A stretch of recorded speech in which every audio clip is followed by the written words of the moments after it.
मागची गलतीच आपल्याला पुढे घेऊन आली.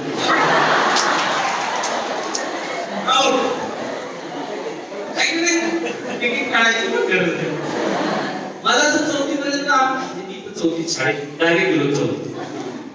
माझा प्रॉब्लेम असा होता, आमचे वडील शेतात राहायचे, आई बाबा शेतात, सगळी फॅमिली शेतात. चालणं गेलं आपण छान वाटायचं, एकटे पकडायचे मस्त, उद्या उचलते शाळेत एकाच ठिकाणी बसून राहायचं. 4थ्या वर्षात आमचे सर खूप छान होते. त्याला माहिती होते हे जुने पापी मागे राहिले.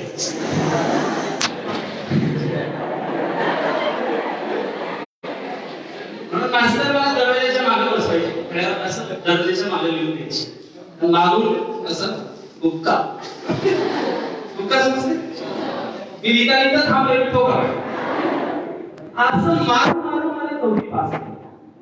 आमचे सर फार छान, त्यांना टेन्शन होतं की जर मागे राहिलं पुन्हा टेन्शन.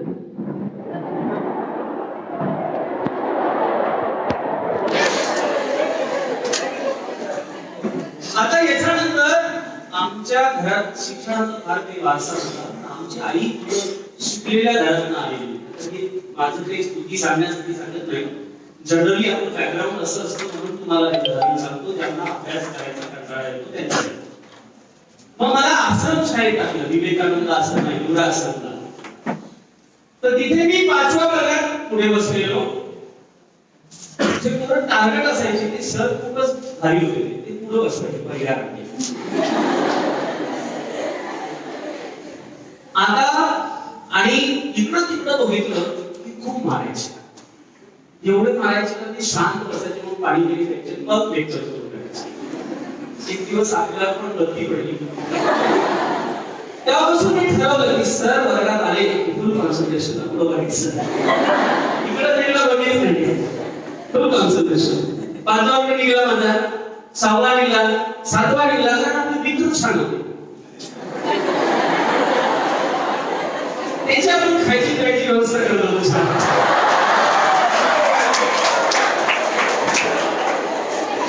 पेपर सुटला पाहिजे ते का टेन्शन घ्यायचं नाही, फक्त पेपर चालू असल्यावर तुझं निघून झालं की आपला नाही.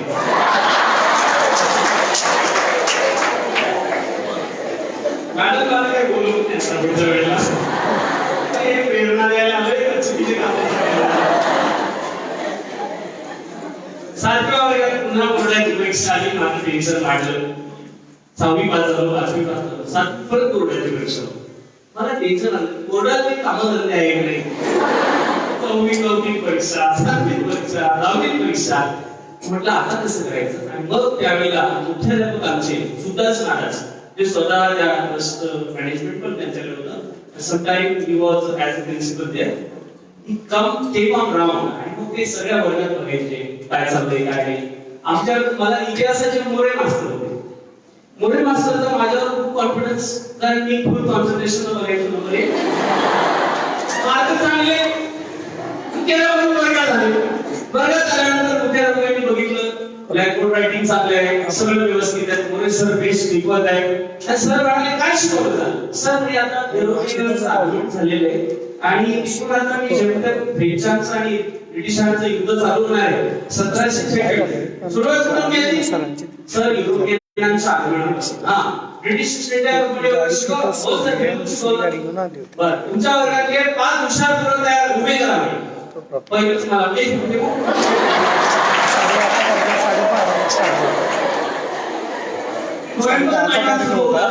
शनिवारचा दिवस कडक थंडी होती, मला घाम फुटला. मला घाम फुटलेला बघून परिसरांना घाम फुटला. अजित रामपूर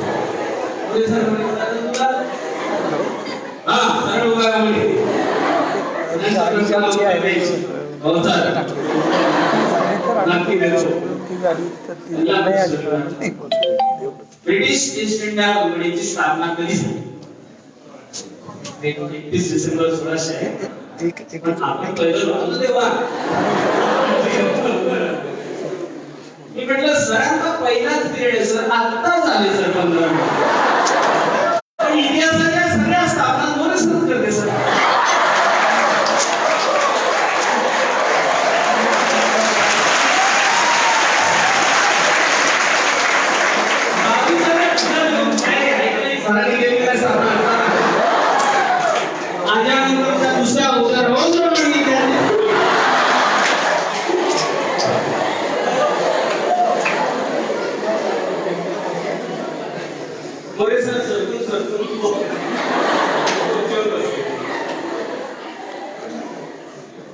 प्राध्यापक म्हणे सरांना पाणी दे बेटा. मोरे सरांना पाणी दिलं. सरांना घेऊन गेले. सर 5 वाजेपर्यंत आलेच नाही. नंतर 2 दिवस सुट्टीवर होते सर. तिसऱ्या दिवशी सर आले. माझी वर्गात सुट्टी झाली. रामन असं उत्तर दिलं, काय जबरदस्त, दिवसभर वर्गात सुट्टी. आम्हाला काही समजत नव्हतं काय झालं. 3 दिवसांनी सर आले. मला बाजूच्या रूम मध्ये घेतलं. आपला बनवला पुलाव. 1 तास दुसरा माणूस नाही. त्यांना राग याचा नव्हता आला, मला उत्तर का नाही आलं. राग याचा आला की 2 वर्ष मला बेवकूफ बनवले.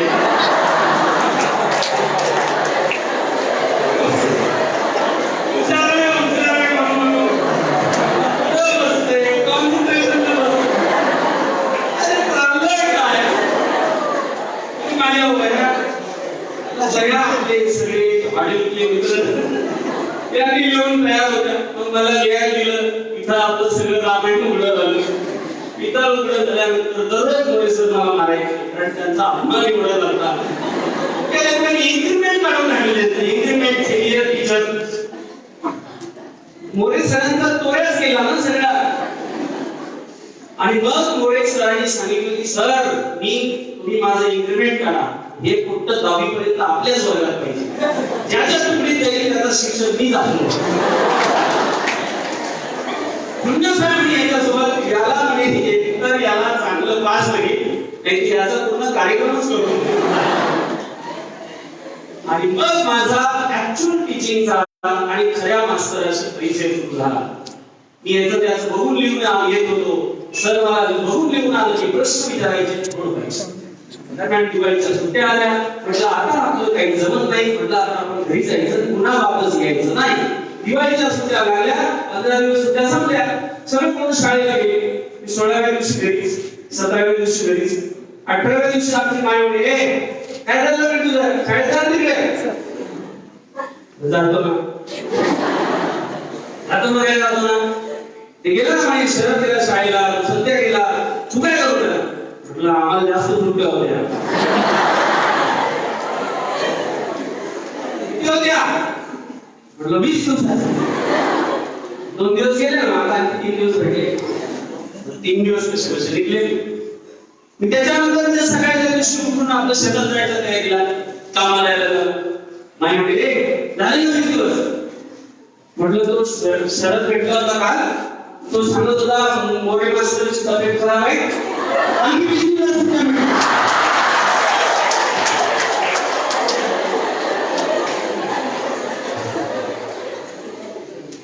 संध्याकाळी आमच्या भावाला काय सुद्धा मी अहो मी त्याच्या पूर्व शिक्षकाची तब्येत खराब आहे. काय सांगतो मी. अरे गावाला एक मास्तर आहे, तिकडे भरपूर मास्तर असतात. एखादा तब्येत खराब असेल तर सुट्टी नसेल मी शाळेला. बाकीचे शिक्षक मी आमच्या माईला म्हणतो बाबा छान समजून नाही आहे म्हणलं सुट्टी आहे आम्हाला सगळ्यांना. आता माई गरीब आपले आई बाबाचे असतात. शिक्षण माहिती नाही त्यांना तो पण माहिती नसतं. पोराची सांगतील त्याला खरं. आमच्या आई म्हणे तुम्ही गावाला जा म्हणे त्याला माहिती का म्हणे तुम्ही कधी सांगून राहिले.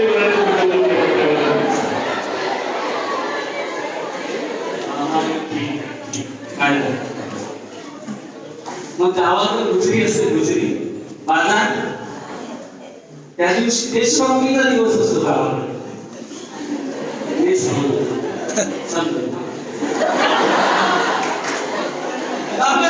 बाजारला सगळी काम केली बाळासाठी कपडे घ्यायचे, पॅन्ट घ्यायचे, साबण घ्यायचं, हे घ्यायचं, ते घ्यायचं.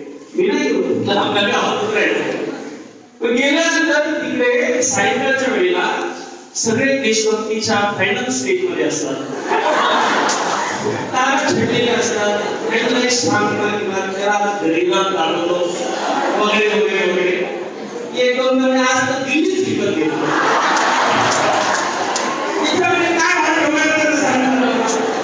असं सुरू होते. मास्तर आमच्या माझ्या वडिलांना. आता माझ्या वडिलांचा मोरे सरांचा परिचय असा आहे की वडील ऍडमिशनला आले होते. त्यावेळेला मोरे सर तिथे होते कॅबिनमध्ये. वडिलांनी माझा परिचय करून दिला. हे आपलं मोठं आहे. हे 3ऱ्या वर्गापर्यंत शाळेत गेलेलो होतो. 4थ्या वर्गात सोप्या करून पास करून हे कसं बस केलंय तेवढं खरं खरं परीक्षा करून गेला बा. अभ्यास बिलकुल करत नाही. चांगलं ध्यान ठेवा. ध्यान ठेवा म्हणजे काय करणार? काही करायला अभ्यास करायला लावा, मनुष्य मारा फक्त म्हणून द्यायचं नाही. पण हे शिकलं पाहिजे. आमची पहिली पिढी सालाला गेली, आमची पण चालली, ह्याची पण जाईल आणि याची मायमाला ओरडत राहते, याला शाळेत घाला, शाळेत घाला. आता आम्ही टाकलं. असा परिचय दिला होता. सरळ बाबांनी ओळखलं, बोलवलं. बाबांनी त्यांना चहा वगैरे दिला. सर तब्येत कशी आहे तुमची?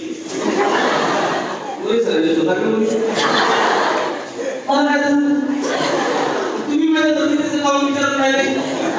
विदर्भातली भाषा आहे. अहो तुमची तब्येत खराब आहे असं आमचं पूर्वज तुमची तब्येत खराब असल्यामुळे 20 दिवसाच्या सुट्ट्या. म्हणजे आता आधी तब्येत खराब नव्हती पण तुम्ही सांगत राहिले त्याच्यामुळे माझं तिकडं ओढं पडलं. वडिलांनी येताना देशभक्तीची आणखी एक सोबत आणली आणि संध्याकाळी आमच्याकडे राष्ट्रीय संघ झाला.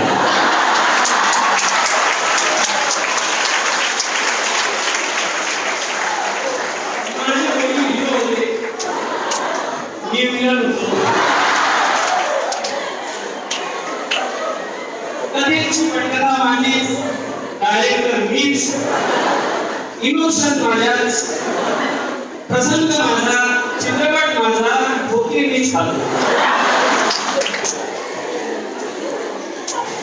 आमचे वडील उदाहरण देऊन तू मानले.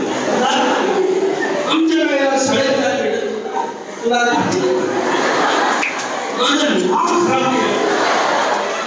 नाव कधी चालू होतं.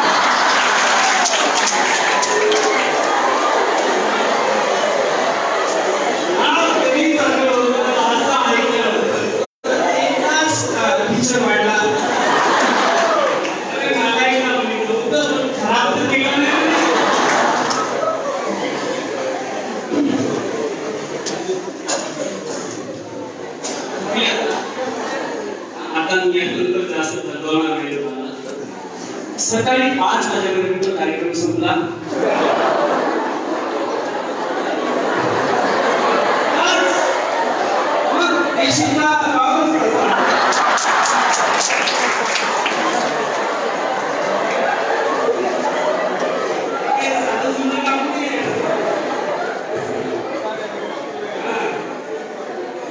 आणि मग आमचे काका होते, काकू आई वगैरे सगळे मला सोडवलं.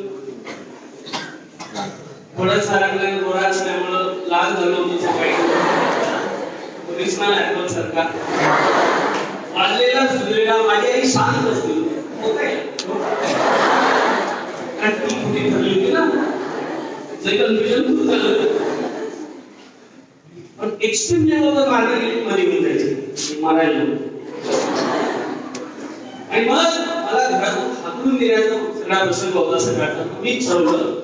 मग मी थोडा आणखी कॉन्फिडन्स मध्ये आलो. मला मार्क चाललाच शाळेत गेलं. मोरे मास्तर मार्क डिक्लेअर करून टाकायचं मला शाळेत जायचं नाही. शाळेत जायचं नाही.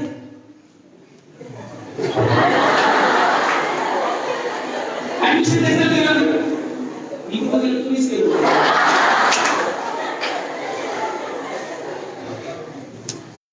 बाबा पुन्हा उठले.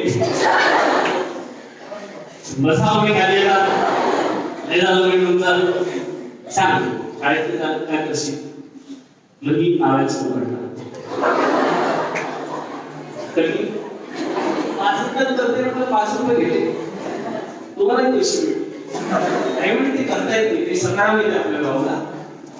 एक गावात नियम आहे. एखादा माणूस काम करत असेल, शक्य असेल, दुकान असेल तर दुसऱ्या टाकत नाही. पेट्रोलच टाकतात है ना. म्हटलं दुसरं करतो काही काय दुसरं शेतीचं काम. ठीक आहे ओके. सकाळी मला या आधी बाबू उठतो का असं म्हटलं जायचं. आता सकाळी उठ रे 4 वाजता उठ रे. एकदाच बाबाचा आवाज यायचा. नाही उठलं तर पाठीवर आवाज व्हायचा.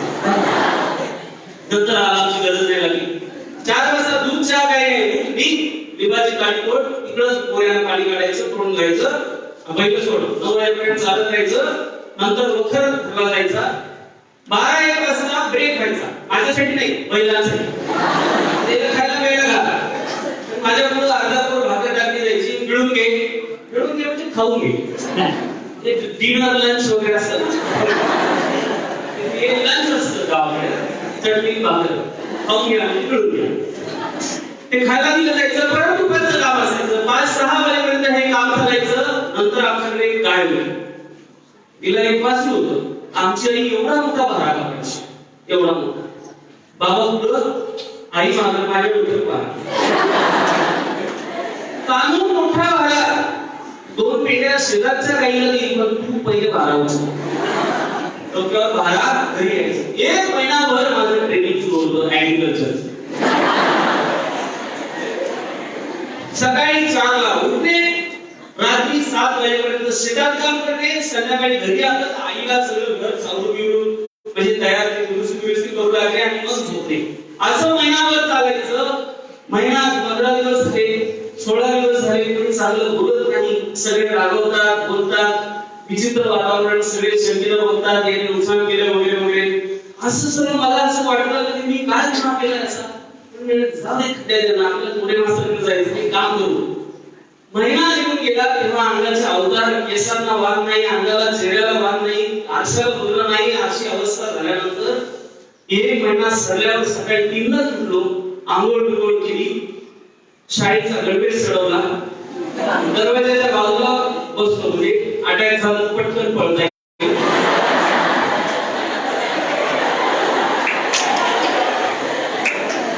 माझी आई मुली माझ्याकडे 2 हसत होती.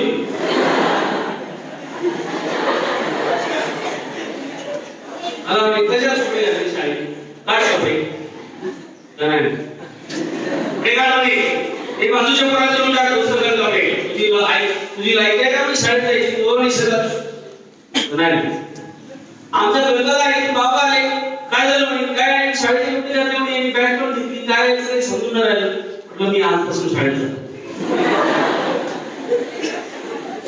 आमच्या आई वडिलांनी मला एका महिन्यात शेतकऱ्याचं जीवन काय असतं याचं ट्रेनिंग. तुमच्यापैकी ज्यांना असं वाटतं की अभ्यास करायचा कंटाळा येतो, बोर होतं, त्या सगळ्यांनी 1च महिना शेतकऱ्याचं जगणं जगून बघा. You will realize that they are living a very difficult life. खूप साऱ्या सर्कमस्टन्सेस त्यांच्या लाईफ मध्ये असतात. बियाणं उधारी आणा, कर्जावर आणा, शेतीत पेरा जुगार असतो, उगेल का नाही माहिती नाही, रोग नाही पडेल का माहिती नाही. अशा अवस्थेत दरवर्षी अनसर्टन एरियामध्ये ते करिअर करत आहेत. Not for their life, for your life, for you. ते सर्वाइव्ह करत आहेत ओनली फॉर यू. आणि म्हणून मी बदनाबाईची कविता सांगितली ना, हमारे समाज का ये रियाज रहा है कि हमारे माँ बाप हमारे जीवन की रेलगाड़ी चलाते हैं. क्या बैठ काय झालं, आपल्याला दवाखान्यात शाळेत जायचं घेऊन जा, पुस्तक पाहिजे घेऊन जा, ते बरंच गाडी चालवणं सुरूच आहे. आणि एक कार येतो, ड्रायव्हर फसतो, त्यावेळेला मागच्या पोरांनी उठून आलं पाहिजे, त्या बाबाला म्हटलं पाहिजे, आई बाबा भरपूर गाडी चालवली, आता तुम्ही मागच्या सीटवर बसा, मी पुढे गाडी चालवतो.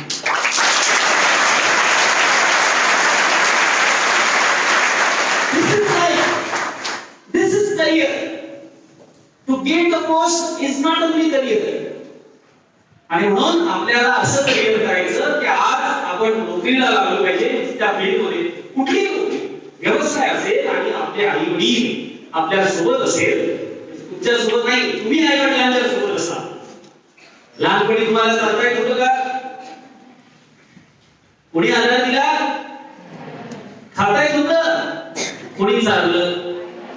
ही स्टेज परत इथे आली तेव्हा ज्यांची गरज असते ते आपण. आणि म्हणून not only to give the exam, not only to crack the competitive examination, it is the part that we have to think that I must get the success in every way of my life. माझ्या जीवनाच्या सर्व जे veg आहे, family आहे, society आहे, education आहे, career आहे, finance आहे, पोझिशन आहे, या सर्व ठिकाणी मी स्वतःला सक्सेस म्हणून ठरवू शकलो पाहिजे. ही आहे आजची पॅटर्न. ओके, आता वेळ पर्याप्त झाला. मला तुम्हाला हे एवढ्यासाठी सांगायचं होतं की आपण सगळे ग्रामीण भागातले मुलं आहोत, की कुणामुळे मागं आहोत? चांगले शिक्षण नाही मिळाले, चांगलं वातावरण नाही मिळालं, चांगली परिस्थिती नव्हती, असं बिलकुल नाही. आपली परिस्थिती हे आपल्या अपयशाचं कारण बिलकुल नाही. आपण हे करू शकत नाही, आपल्याकडनं हे होणार नाही, मी ग्रामीण भागातला आहे, माझ्याकडून हे होणार नाही, ही आपली दरिद्र मनस्थिती आपल्या अपयशाचं कारण आहे.